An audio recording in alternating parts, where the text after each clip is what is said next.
एक बार नगर में भगवान बुद्ध पधारे। उस नगर का मंत्री बहुत ही नेक, ईमानदार और विनम्र था। उसने अपने राजा से कहा, महाराज, हमारे नगर में भगवान बुद्ध स्वयं पधारे हैं। ऐसे में आपको उनका स्वागत करने स्वयं जाना चाहिए। मंत्री की बात सुनकर राजा गुस्से से भड़बड़ा गया और बोला, मैं क्यों जाऊं? बुद्ध एक भिक्षु हैं, उन्हें आना होगा तो स्वयं महल में मुझसे मिलने आएंगे। विद्वान मंत्री को राजा का यह घमंड अच्छा नहीं लगा। उसने उसी समय त्यागपत्र लिखा। राजा ने मंत्री का त्यागपत्र पढ़ा। उसमें लिखा हुआ था, मैं आपके जैसे छोटे आदमी की अधीनता में काम नहीं कर सकता। आप में बड्ढापन नहीं है।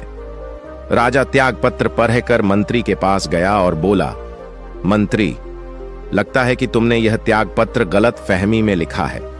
मैं बड्ढापन के कारण ही तो बुद्ध के स्वागत के लिए नहीं जा रहा हूं। राजा की बात सुनकर मंत्री बोला, राजन, अकद्दाच और घमंड बड्ढापन नहीं है। आप शायद भूल रहे हैं कि भगवान बुद्ध भी कभी महान सम्राट थे। उन्होंने अध्यात्म की प्राप्ति हेतु सारा वैभव त्याग कर भिक्षु का पात्र ग्रहण किया है।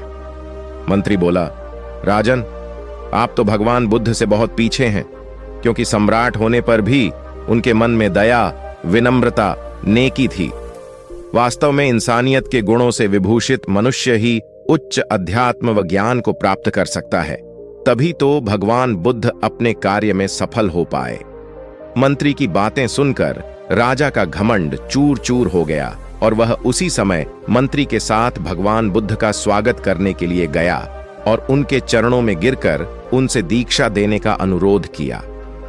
भगवान बुद्ध ने राजा को सहर्ष गले लगाकर दीक्षा देना स्वीकार कर लिया।